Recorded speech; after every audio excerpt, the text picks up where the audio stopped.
खुड़ीकू दुष्कर्म करिला आउ फोटो भी भाइराल करी गिरफ हेला पुतुरा। एमिति घटना घटिछि 19 जुलाई गंजाम जिल्लार बुगुड़ा थाना इलाकारे संपर्कीय खुड़ी सह शारीरिक संपर्क रखिबा सह तांकर नग्न फोटो भाइराल अभियोगरे पुतुरा गिरफ हेबा घटना अंचलरे चर्चार विषय पालटिछि।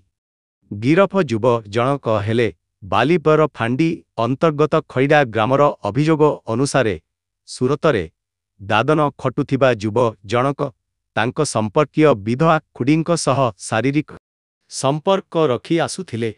गत एप्रिल 10 तारिखरे खुड़ी सह शारीरिक संपर्क रखिबा सह तांकर नग्न फोटो उत्तोलन करी मोबाइल रे रखिथिले। 2 दिन तळे खुड़ींक घरकू जाई शारीरिक संपर्क पाई बाध्य करिथिले। एथिरे से राजी नहेबारु माड मारिबा सह नाना धमक चमक देई फोटोगुड़िक भाइराल करी देइथिले।